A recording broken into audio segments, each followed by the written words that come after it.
their first assignments, and the older ones are carrying the backpacks full of books. Well, do they do that now, or do they use iPads? I'm not sure. But anyway, they're learning, and we see them open and receptive to God. All right. So, I am functioning on 2 hours of sleep, so let's see how I do.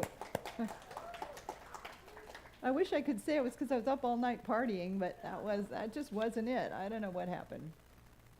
This is probably one of my favorite jokes. I don't know why, but I just love it.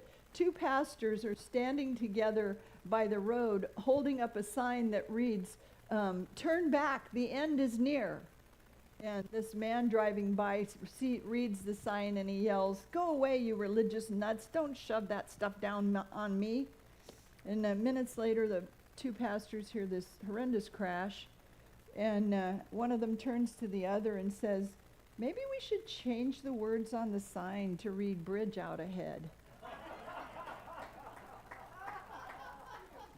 Turn back, the end is near. Bridge out ahead. Yay. Well, today we're talking about faith. What do you know for sure? What do you know for sure? That's always a good question to ask. And I want to talk about faith thinking. And that's thinking that takes you to the edge of all you know, intellectually, emotionally, psychologically, spiritually. It takes you to the edge of all you know and then crosses over into the unseen, invisible, I don't know, to that realm of the invisible. The dictionary defines faith as strong belief in someone or something. But in Unity, we study faith as an accelerated mind power. And I think I have a slide for that. An accelerated mind power, where you can throw off the world's beliefs and shape the sea of energy that you live in. Don't you love that? The universal Christ consciousness, that stream of energy. And you can, with your faith, you can push aside appearances and what diagnosis and facts and figures and align with the reality and the truth of Spirit, the truth of God. And then from that point, shape the sea of energy that you live in. I love that idea, and we're going to see it later in a short video I have for you. In our series, A New Look at the Old Guys in the Old Testament, today we're going to meet Abraham. And scholars agree that he probably was a real person, that he really existed. But his stories are history and myth and embellishment, and he had all kinds of sagas. You know the saga. I'm not talking about this one today, where he was asked to take his son to give him as an offering up to the mountain, and he just gets ready to make the offering, and there's a ram caught with its horns in the thicket, and the ram is substituted, and everything works out. So he has all these kinds of stories, history, embellishment, and all of that. But his stories are so great. The idea of Abraham, the idea of faith, which is what he represents metaphysically, is so powerful that 3 of the world's religions adopted him, right? Abraham is in Judaism, Abraham is in Christianity, and Abraham is in Islam. All 3 faith traditions lift up Abraham because he is that foundation of faith that is everything about our belief system, right? And in our series, New Thought about the Old Guys in the Old Testament, we're trying to just capture one foundational essence each week that we can strengthen and more deeply root in who we are. And today it's faith. It's Abraham. Metaphysically, Abraham is faith that's willing to follow the guidance of God, faith in the unseen and the invisible.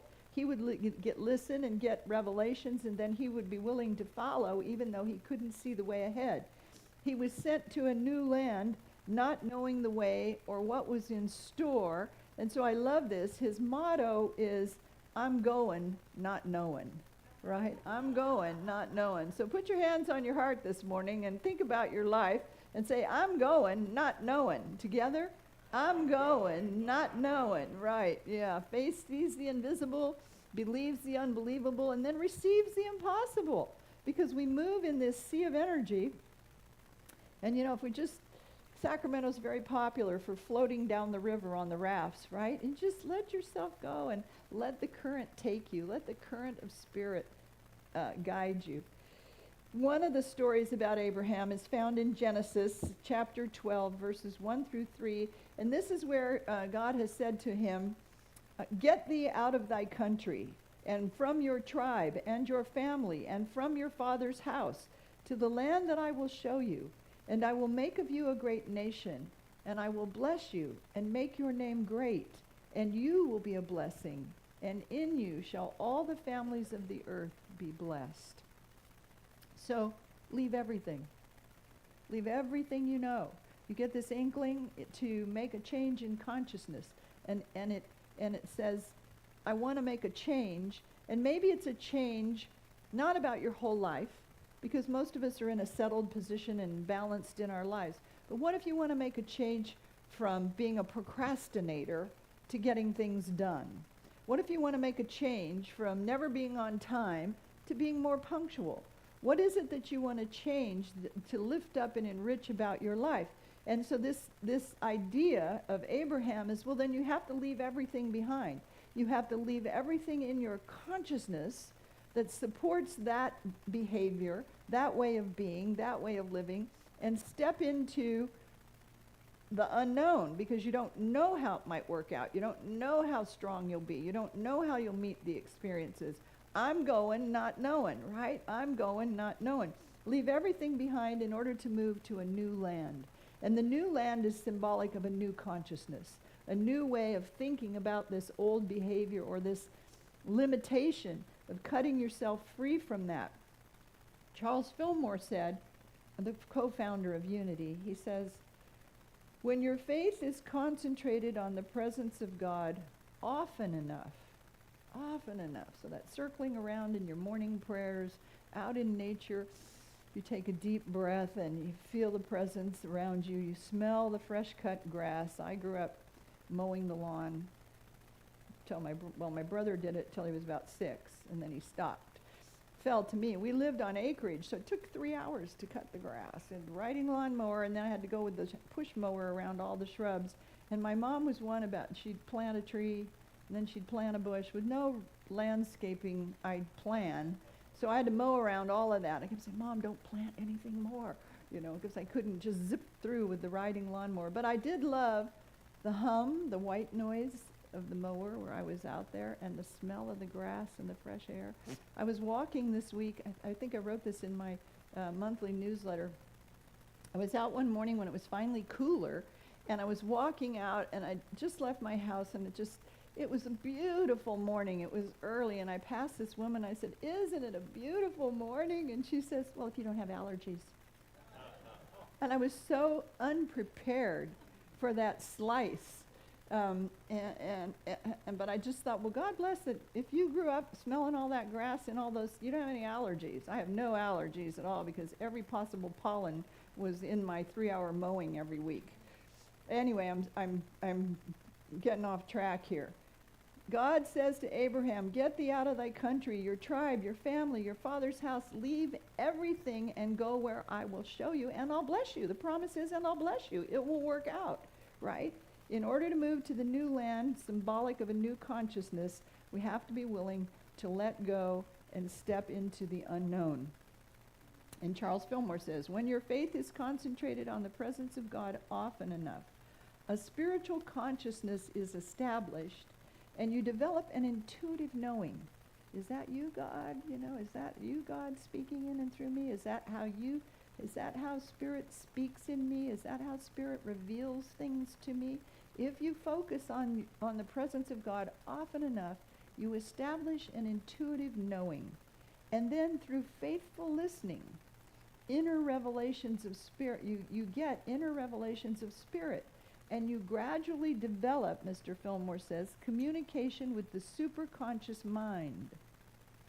You create an information superhighway over which you talk to God and God talks to you. So I love this big highway.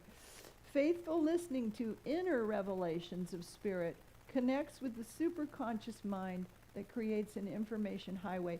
So you begin to move in your life just at the grace and the poise and the love of Spirit. You're dialed in all the time. Dorothy Pearson used to say, you're prayed up. You know, you may not have anything to worry about, but you still have that time of prayer. You make deposits into the bank account of prayer so that when something happens, you've got plenty of faith there to make a withdrawal, right? You're in that constant communication. So in Abraham, we see faith in the unseen God becomes a natural part of his consciousness, a natural part, because he listens for spiritual insight, and then he follows, and then consequently achieves greatness. And the Abraham and you can do the same thing, and I have a slide for that. When high promptings stir in you, it's time to make a change, walk in this direction, go this way, I think I want to do this, I've been thinking about that. When that comes, you turn toward spirit, you listen at depth, and then you comply or conform to the command that's being made. I have a slide for that, please. You command or you conform to the request that you hear from deep inside you. So something new is stirring in you. You can turn toward spirit, listen at depth, and comply with the command or the request. A lot of scripture says obey. It's all about obedience, isn't it? But I always, if you're my student, you know the word obey at its Latin root, obear, means to listen at depth. So if you're going to obey, love, honor, and obey till death do us part, if in your marriage vows you agree to obey each other, how might your marriage be if you agree to listen at depth to each other? So we can't be afraid of the word obey or obedience, although I don't usually use it in the text here. But it's trust, turn towards spirit, listen at depth, obey, and then obey what you hear and follow what you hear. Get thee out of the country means to leave an old state of consciousness for a new one, and it's always a far better one. You're expanding, you're evolving, you're growing spiritually. We say over here, thrive in a changing world. Your consciousness evolves and you learn to thrive in a changing world. So I'm going not knowing. Again, I'm going not knowing. I'm going to have the faith to do that. Initially, when you receive an inner prompting, usually you're glad, you're eager, it's something new, it's something exciting. And then when you enter into it and you realize, though, that you have to surrender everything connected to that old idea of truth, it maybe is a little bit, it may cause you pause, right? You have to discard, when you learn that to enter into this new thing, you have to discard certain attitudes and beliefs. Let's just say you want to stop procrastinating as you're stirring in you. You want to stop procrastinating and you want to show up for things and get your to-do list done, your projects done. You want to stop procrastinating, saying how you really feel about something. You want to stop procrastinating all the ways you can think of. But you have to discard the attitudes and beliefs such as fear and worry and anger and doubt. You have to discard habitual thoughts of lack, poor health, unhappiness, depression, victimization. You have to discard, when you're moving into something new, you have to discard habits of criticism and gossip and addiction. When you want to move to something new and you have to get out of that country and change that, get out of that lower functioning, that lower consciousness, and step up to the high promptings of spirit, how about you have to stop living in resentment that you grew up poor or that you didn't get the education and advantages that the other kids did? How about letting go of bitterness that your spouse walked out on you and left you for another? How about letting the hurt that you carry because you were fired from that job is still with you all these years later? You have to discard the behaviors like you need to control everything and you have to be right and you want to look good in front of others and it's not safe to be vulnerable. Those are the kinds of things that you have to let go of in order to move into the new consciousness.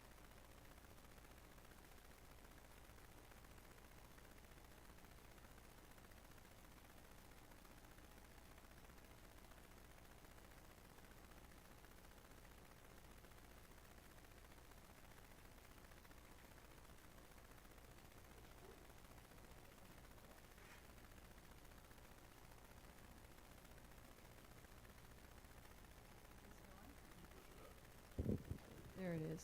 Can you hear me now? Verizon? Can you hear me now? We have to discard all of those old ways of being and living and doing, and we have to go forward, we have to take up new thoughts and new habits and life-affirming ways, and it might not be so easy, because as destructive or as limiting as the old ways were, they were known and familiar, weren't they? They were ways that you were taught to believe that were right. Coming into unity, all of us are challenged about the turn in our faith tradition in terms of what the old ways that we were taught, maybe you're brought up in a spiritual teaching, and then unity says, what, you're positive and practical and free and you create your own reality? That's a big turn, you know, and you have to let go of the old stuff in order to move into the new. There are times when we get a stirring and we have the faith to begin to but our faith has to be to build it. It has to be consciously exercised. And I always use the example of how we do it kind of unconsciously, but how much better could life be if we really practiced building our faith. And the example I use that I like is that if you have a cut on your finger or a bruise on your arm, or you get a cold or you have the flu, you have absolute faith that those things will heal, don't you? That the skin around the cut on your finger is going to restore your skin to perfection without you doing anything. And that the bruise may be black or blue or purple, then it's green, then it's yellow, and then it fades. And your skin, you have absolute faith that your skin will just return to normal, don't you? When you have a cold, you know, you may say, oh, it usually lasts 3 days, but you know it's going to be over. And when you have the flu, you can tell when the fever breaks and you turn toward wholeness, right? You just know that. You have absolute faith in that. So when you get a little spot of skin cancer, do you have the same faith that that this will heal, that your body is whole and perfect? You want to begin to build your faith that that blemish will heal and your skin will be restored to perfection. So that you're training your faith in health and life. You're training your faith in wellness. So that if something bigger shows up, you have the faith to meet it. You're not so much stepping into the unknown, the unseen, or the invisible, because you know skin cuts heal, bruises heal, colds heal, flus heal, without you really doing anything. And that same invisible life force is in you for tumors and migraines and depression and all of that stuff. So how do you have your faith in the invisible? I've never really healed a cancer before, but you can do it. You can do it. You can do it. Life is about growing from one set of realities of spirit into another higher set. I'm good at skin cuts, I'm good at skin cancer, I'm good at tumors, I'm good at whatever. You're growing your faith because you work in cooperation with spirit. You stand up to the world of appearances and claim your freedom by using your faith to manifest a new reality. That's not a tumor in me. That's just something that's going to dissolve away. I don't know how it got there, but I'm not worried about that. I'm just seeing myself whole and perfect. You see, get thee out of the country to a new land I will show you. And to get to the new land, to get to a new consciousness, you have to step out on the unknown and the unseen and do what you've never done before, right? I'm going, not knowing. Let me hear you say it. I'm going, not knowing. Yes, exactly. I have a friend, Terry McBride. I want to tell you a little bit about him first, and then I have a short video where you can get a feel of his consciousness. If John Wayne were reincarnated, it'd be Terry McBride. He's just his voice, his look, is everything about him. But Terry and I is an author. Maybe I've talked about him before. He's the author of the book The Hell I Can't, and he was had 27 surgeries over 11 years, and told if he didn't die, he'd spend the rest of his life in a wheelchair. He had E. coli bacteria infecting his spine that spread throughout his body, and you'll hear a little glimpse of him. I had a better video, but we couldn't get it here, but we've got an excerpt out so you can get a feel for him talking. But when he came to speak in Nashville, we went to dinner, and And each of us shared how we'd moved through surgery successfully. And oh, it was a grand conversation. And oh, we talked metaphysics. And oh, we just had all this faith and everything. And at the end of dinner, almost on cue, we looked at each other eyeball to eyeball and said, so, how did you really do it? How did you really get healed? And both of us said it was the application of our faith, that it was belief. Believing to the exclusion of any other outcome. We believed in the power of God and the application of faith, applying our faith and following what we were guided to do against all external beliefs, what others were saying, what the medical community was reporting, and our faith healed us. I always think of the centurion that went down to meet Jesus and said, "Sir, come down or my son will die." You know, and he says, "Go thy way, thy son. Never have I seen such faith. Go thy way, your son lives." We both felt it was absolutely necessary to build our faith to meet the experience that we were in, to move through that surgery. And in building that, it's just like, you know, you shore up, you build up all these hormones of faith or these cells of faith, because once you get through it and you know and you look back, you're stronger. You've healed the cold, you've healed the flu, you're healing from the surgery. We agreed that afterwards, we were in a place of consciousness where we no longer needed all the mental effort to heal what was wrong with us. That only the belief that Jesus spoke of, as you believe it's done for you, is all that would be necessary. Matthew chapter 7, verse 7, according to your faith it is done for you. Ask and it will happen. Ask and it will. We both said we got to that point in consciousness, and we haven't arrived. I'm not there yet. But that growth in spirit, that growth in who you are, that growth in what you can meet in your life is there inside of you. Your faith is what pulls you forward to that new country, to that new consciousness. I want to show Terry's video. I don't know how much, he's describing one of his surgeries or something. It's not the part I wanted to show you, but I just want you to get a feel for who he is and see if you don't think it's John Wayne. But anyway, here's Terry. Call your book The Hell I Can't. And the reason for that is when all these experts came in and said, this is the reality that you must face, I didn't know if I could win. I didn't know if I could get well. But what I knew was I finally had to stand and say no to the box they were trying to put me in. And the best I could come up with was, the hell I can't. I had that infection for 11 years.